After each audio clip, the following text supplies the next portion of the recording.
If there is one man that I equate to two things and it is consistent relevance and global stardom, it is undoubtedly Tom Cruise. The man has been involved with cinema for several decades, and with several anecdotes from peers, creators, and industry folk, you will also understand that the dedication of the man is unparalleled. The ability and execution to the craft is one thing, but Tom Cruise is one of the only actors who has believed in preserving the theatre big screen experience for the audience, mounting his films to be of a humongous scale and an event one should be prepared for. If you equate something to be the bang for the buck, then it is this man. Before I also preface my thoughts on Top Gun and what my experience was like, I just want to also correct the misconception that Tom Cruise is just a big event actor. Many people equate Tom Cruise's filmography just to Mission Impossible series or big scale action films like Minority Report, but the man and his range as an actor is undeniable, portraying complex roles in rather obscure and layered scripts like Eyes Wide Shut, Magnolia, and Collateral. So one should put respect on the guy's name not only as a star but an actor as well.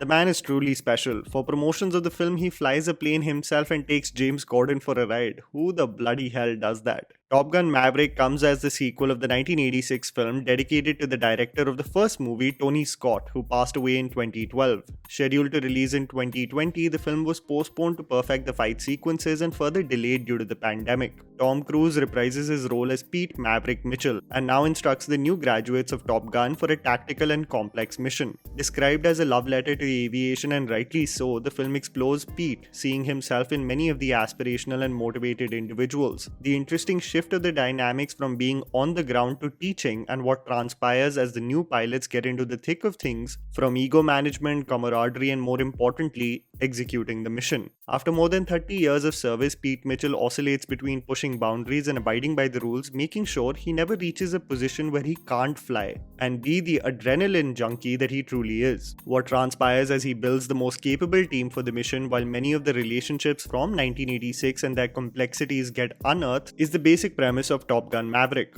A lot of people have already been DMing me whether it is necessary to watch the first film before stepping in for this one. While there is no hard and fast rule, and this film does provide you context to the relationships and who Maverick was and regarded as in the Navy, to get you really into the thick of things and invest you as a viewer with several interactions, this film just hits different when you have context to the first film. The feels for any 80s and 90s kids were palpable in the theatre. Getting right into it, here's me telling you the good and bad aspects of the film so that you guys can ultimately decide whether to watch Top Gun Maverick in theatres or not. The underwhelming aspects. Cliques and camaraderie. One of the standout qualities about the first film was the dynamic between the recruits in competition with one another for the pole position of Top Gun. While this storyline presents graduates from the same program, the attempt by the creators is also to showcase the same kind of competition among them, especially between Hangman and Rooster, played by Glenn Powell and Miles Teller respectively. The animosity between both the characters is highlighted upon but never really becomes extremely intense for you to be invested in their back and forth. The locker room or high school hallway-like atmosphere was extremely memorable in the first film, and I think the very fact that Maverick is the sole focus of this film, and now that he is in charge of the graduates, the ego tussles and conflict also plays second fiddle to the main storyline. This is not necessarily a bad thing because hell, we're tuning in for Tom Cruise, but I just felt that it was important to preface that what made the 1986 film so memorable, the focus is vastly different in the sequel. Is the cheese too much? See, the film has its fair share of nostalgia and fan service, and the moment the creators are going to feature anything remotely highlighting the 80s and what made it so special, you know it's going to be relatively cheesy compared to the films we are used to watching on the big screen in this day and age. The great part about this film is that the cheese doesn't completely take over the screenplay of the film, but it's important to point out sequences that probably were too good to be true or are just representative of that era. Many people will actually feel that there wasn't a need for the romantic storyline because the main thread actually is the dynamic between Rooster and Maverick, but I did not feel that it weighed down the effect of the film. It's true, however, that if Jennifer Connelly, who is a smoke show by the way, was not included in the screenplay, the film would have been as engaging. In terms of convenience and the hero having his day, it'll definitely hit you in the final act of the movie, where getting away at the nick of time almost gets egregious. But trust me when I say this, the exceptional combat sequences make up for more than any convenience in this script. The cheese to be referenced in terms of criticism is important, but it's also paramount to acknowledge it doesn't mess the experience of this spectacle in any way.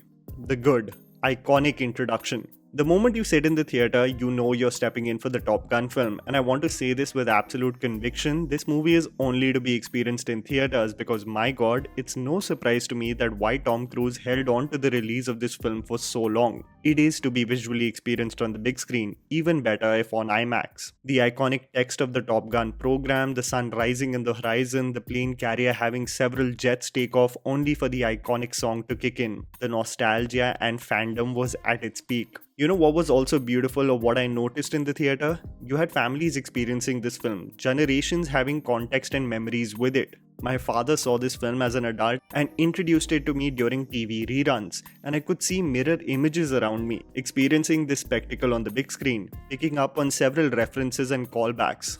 Oh, what a beautiful sight it was to see. Just the right balance. There has been an absolute saturation of sequels and spin-offs by Hollywood just to tap into the popularity of the franchise that released several decades ago. While some have the ability to actually provide a new and informed perspective while staying true to the world explored, many of these projects have been easy cash grabs and absolute train wrecks from the perspective of their storylines. Top Gun Maverick is a standout from this crowd of forgettable spin-offs and sequels. Tom Cruise and director Joseph Kosinski understood what the audience is stepping in for. They want high-octane, informed and stylized dogfights on the big screen, while Maverick is at the helm of affairs leading the charge. And boy does it deliver. There is no sense of laziness in its screenplay. It's precisely the exhilarating experience one seeks for from a high-budget action film. They honestly don't make actors like Tom Cruise anymore. And just to see the sheer dedication to the craft at the age of 60 in every frame was an absolute treat to watch every step of the way.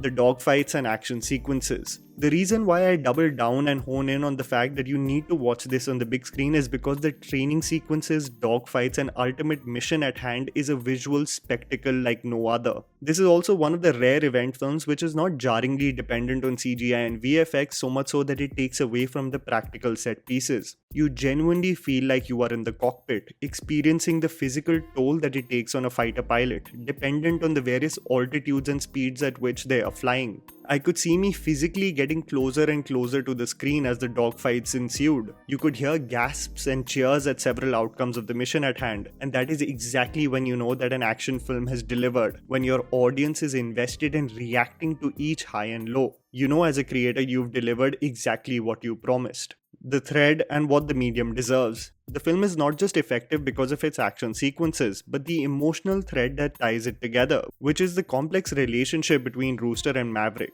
Miles Teller puts forth a resolute performance as a capable pilot having unresolved anger towards his instructor, and Maverick is riddled with guilt of what was out of his hands. The dynamic and how it progresses is beautifully etched out in the film. The reason why I say watching the first film and then going on to this hits completely different is because the moment shared between Iceman and Maverick made me extremely emotional, and you have to have context to the history that they had to fully grasp the emotional baggage that Maverick is holding on to. The vulnerability that Tom showcases in that scene is a testament also to the capable performer he is, and the moment will be etched in stone, especially for fanboys who I'm sure got visibly teary-eyed. Top Gun Maverick delivers in so many ways, guaranteeing you the big screen action spectacle that it promises to be. Trust me, there's no way this film is going to disappoint you. The scale, execution and vision has been so well crafted and thought after that you quickly realize this is not just for the fanboys of the franchise, but for action film fans globally. And that was the video, guys. Write down in the comments below what you thought about the movie.